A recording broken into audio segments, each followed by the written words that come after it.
Echoes of War, India's Media, Meltdown, and Military Misfire. In May 2025, South Asia once again found itself on the precipice of disaster.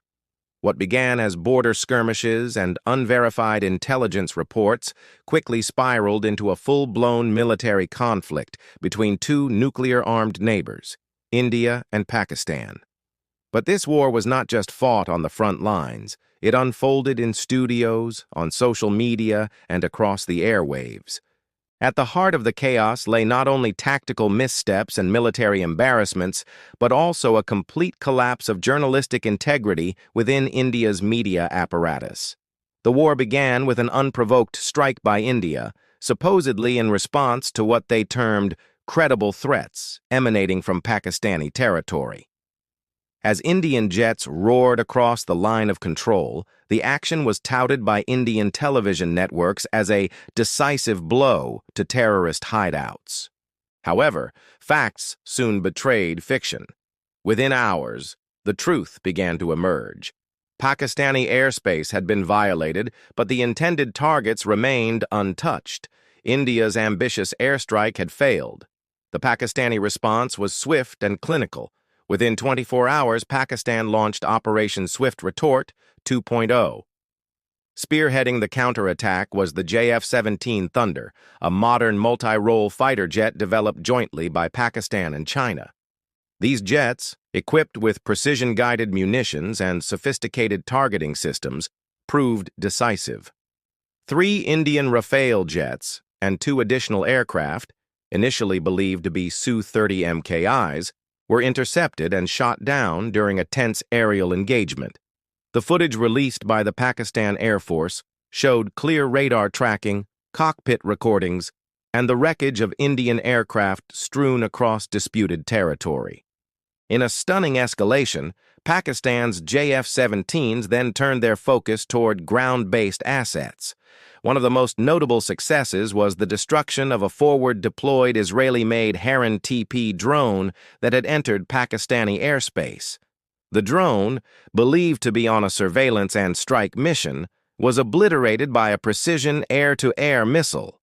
But the real turning point came when Pakistani jets carried out a daring raid deep into Indian territory. Their targets were not symbolic, they were strategic. Multiple Indian air bases, including those near Pathankot and Adampur, were rendered inoperative. Fuel depots and hangars were struck with pinpoint accuracy, paralyzing India's ability to conduct follow-up sorties. Even more shockingly, one of India's most prized defensive assets, the Russian-made S-400 air defense system, was taken out. This was a blow not just to India's operational readiness, but to its international military reputation. The intelligence behind these attacks was equally impressive. Pakistani surveillance teams had intercepted Indian military communications, enabling real-time location of key strategic assets. This allowed the JF-17s to neutralize an entire Indian Army Brigade headquarters in a precision nighttime bombing raid. The headquarters, located near the contested Jammu sector, had been coordinating Indian ground operations and drone deployments. Its destruction dealt a critical blow to India's command and control capabilities. While Pakistan's armed forces demonstrated professionalism, restraint, and strategic superiority, the Indian side was grappling with another disaster, its own media. Indian electronic media didn't just report the conflict, it weaponized it.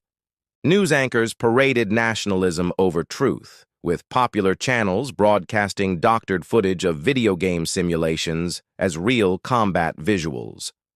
Old clips from unrelated conflicts were presented as fresh evidence of Pakistani losses. In an era of digital awareness, such disinformation backfired spectacularly. International outlets such as the BBC, Deutsche Welle, and Al Jazeera exposed these fabrications within hours.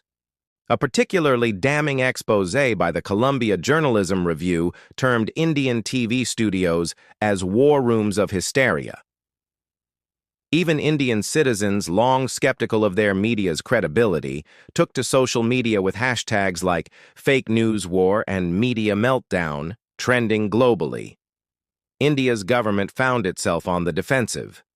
The Ministry of Defense had to walk back several claims, including the downing of 5 Pakistani jets, a statement that was thoroughly debunked with satellite imagery and third-party verification. Meanwhile, international watchdogs reported a steep decline in press freedom within India. Reporters Without Borders ranked India at 151st in global press freedom, citing government censorship, media intimidation, and growing disinformation. As if the military and media failures weren't enough, the condition of India's weapons stockpile came under scrutiny. Several reports indicated that many of India's munitions were either expired or non-operational. Faulty targeting systems, malfunctioning drones, and logistical breakdowns plagued the Indian side throughout the conflict. Ground troops complained of insufficient night vision equipment and outdated communication devices, while Air Force personnel revealed that critical spare parts were unavailable due to budget constraints and procurement mismanagement. In contrast, Pakistan's strategy was marked by measured responses and diplomatic acumen. Even as Indian media fumed and politicians beat the drums of war, Pakistan maintained open channels with global powers and international organizations. It hosted briefings for UN observers and allowed foreign journalists to report from military installations, a move that increased transparency and credibility. As the days unfolded, it became evident that India's biggest enemy in the war was not across the border, it was within. Strategic miscalculations, media hysteria, and a bloated sense of invincibility led to one of the most embarrassing military episodes in the country's history. And as images of burning air bases, downed Rafales, and censored broadcasts circulated globally, the myth of India's infallibility in warfare was shattered. Perhaps the most symbolic moment came during a live broadcast on a prominent Indian news channel.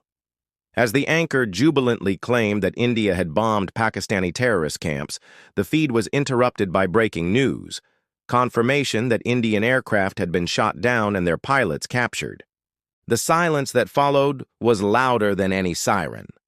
In the aftermath, global reactions were mixed.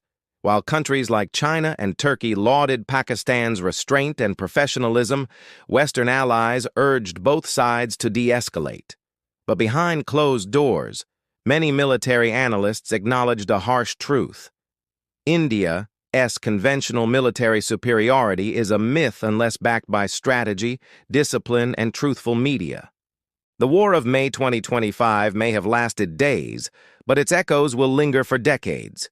It will be remembered not only for the missiles and airstrikes, but for the collapse of a national narrative built on bravado. Pakistan, with its calculated use of the JF-17 Thunder, robust defense strategy, and diplomatic transparency, emerged with strengthened resolve and international respect. And as the dust settled, one reality became clear. In war, facts matter more than flags. And no amount of jingoistic media can protect a country from the consequences of its own illusions.